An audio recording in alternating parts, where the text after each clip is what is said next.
I've always felt there's no universal panacea for any disorder, but if there was one, it would be light.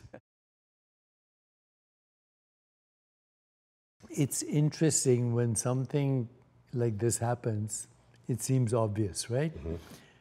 But we've been through the entire industrial age and Thomas Edison's discovery over 100 years to come up with this. And then you say, why didn't anyone think of this before? Right. That's right. It's such a different phenomenon. It's a paradigm shift of how people have been doing it today. As Deepak said. Also actually changes our whole scientific attitude from reductionism to holism. Mm. You know, because this affects every part of our body. That's right. So for me, Deepak, what got really excited about this technology, I had not paid any attention to the power of natural light. And so once I started understanding what it is and why it really matters, you know, we have 50% of the teens in this country are struggling with mental health issues. And I know you're very passionate about, you know, helping people. There was a study done in UK, 85,000 participants, and they purely looked at the effect of light. And they were looking at outdoor lighting because there is no technology like SKYVIEW available. And they saw that low light during the day and bright light during the night was directly related to increased psychiatric disorders, which is shocking. So the fact that we are living in a world where our days are actually not very bright, but nights are very bright. They even took a satellite picture to demonstrate how this is a worldwide problem. And when they did this study, they realized that there is a very simple and effective way to deal with mental health, which is what if you kind of reverse that aspect, make the days brighter, make the nights dimmer. And they actually published the data on that. Just by doing that, increasing the daylight, they saw a 20% reduction in the issues related to the psychiatric disorder, including seasonal. I'm convinced this is true because, you know, we metabolize light at the cellular level. And ever since the discovery of the light bulb, mental illness has increased. Suicidal ideation has increased because we now have the luxury, as you say, of staying up all night or as long as we want. And then we have all these devices that, you know, with the internet and your phones. They're all emitting that blue light, which messes up the circadian rhythms, right? Yes. So what is your hope with this? Yeah. So our hope is first educating the people. People don't even understand why they feel the way they feel. And sure, we can do good diet, exercise, meditation. They all are helpful. But if you're stuck under this lighting, the indoor lighting was never, ever built with people in mind. It was built to do two things. One is to light up the space, and second, make your space look pretty, aesthetics. That's it, until now, right? Only in the last 20 years, the science that Robert was talking about, when they discovered this melanopsin, which is the photoreceptor in your eye, it is activated by the light you can't see. That's the non-visual light that triggers your circadian rhythm. It's the non-visual light. Exactly. And actually that scientist ended up, you know, the scientist who discovered the clock genes ended up getting Nobel Prize in 2017. So first educating the people to realize that just like eating clean food, you know, sleeping well, getting clean light is extremely valuable for your health and mental well-being. And so we kind of take it for granted, the light that we use. We don't even think about it, but we do everything else in our life except that. So that's a constant. So I'm very curious to see what we might learn when people start getting access to natural light. I mean, there is an easy way. Just spend 3-4 hours a day outdoors from morning. You know what I looked at is what people do as soon as they wake up, as soon as they wake up, Phone. they check their messages on their phone, so they expose themselves to blue light Right. as soon as. Yeah. Then they do the same thing at night before they go to bed. Right. So actually they're disrupting their circadian rhythms. And what I discovered accidentally, but then I came across this research, that if instead of checking your phone, first thing you do when you wake up is you go outside or even open the window and expose yourself to light. And then at night, before sunset, if you go outside and expose yourself to the dimming sun, Right.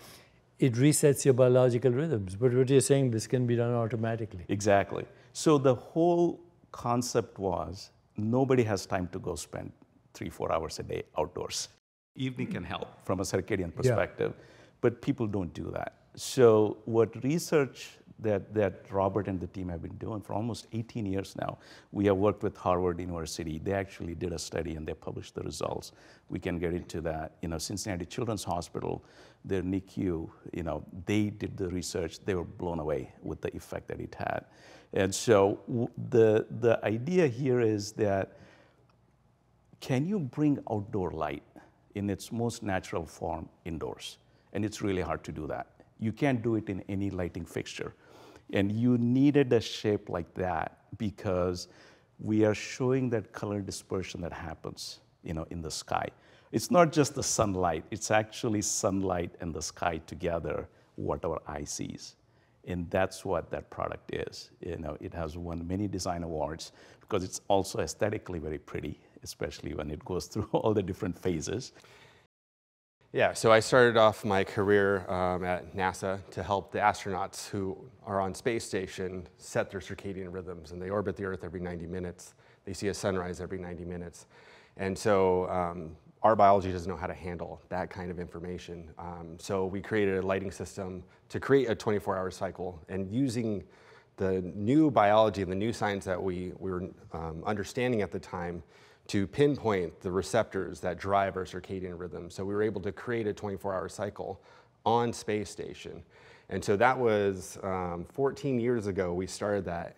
And I've been ever since kind of working on figuring out how to do the same thing that we have there here on Earth, because they see a sunrise every 90 minutes, but we're stuck inside every 90% of our lives. So how do we do something that's meaningful within that?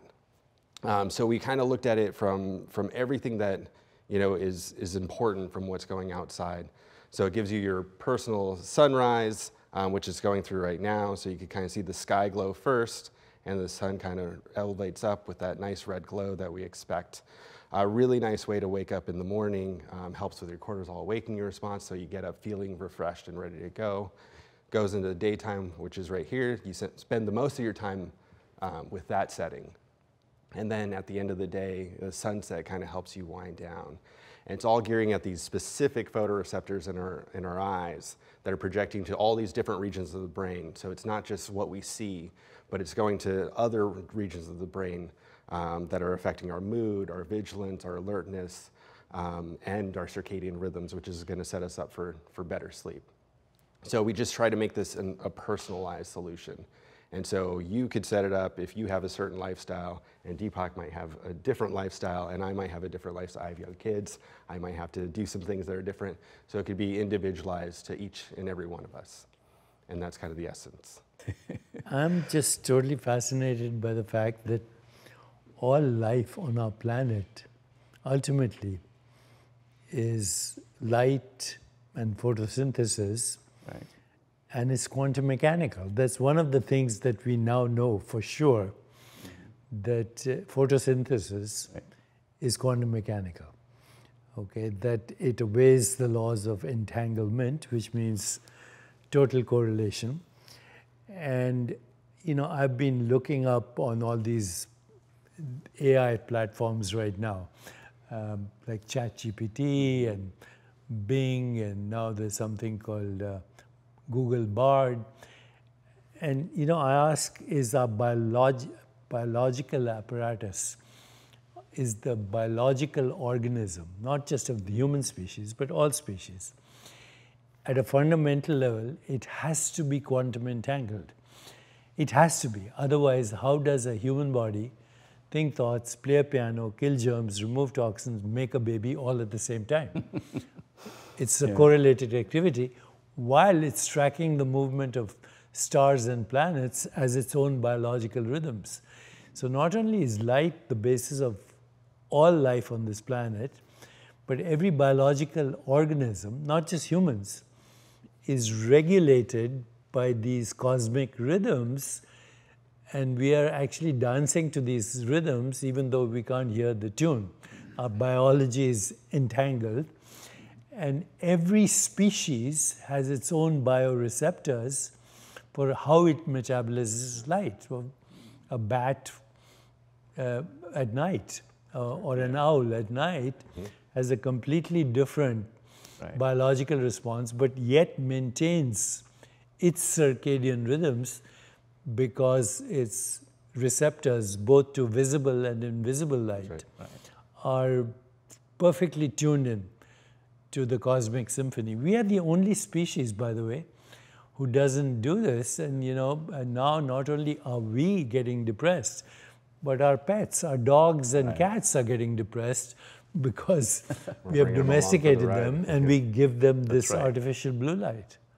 Yes, absolutely. So I think light metabolism is something that needs to go much further than even how it influences, for example, the hormones leptin and ghrelin, which are responsible for metabolism, appetite, weight control, which in turn are entangled with cortisol and adrenaline, which in turn are entangled with things like serotonin, dopamine, oxytocin.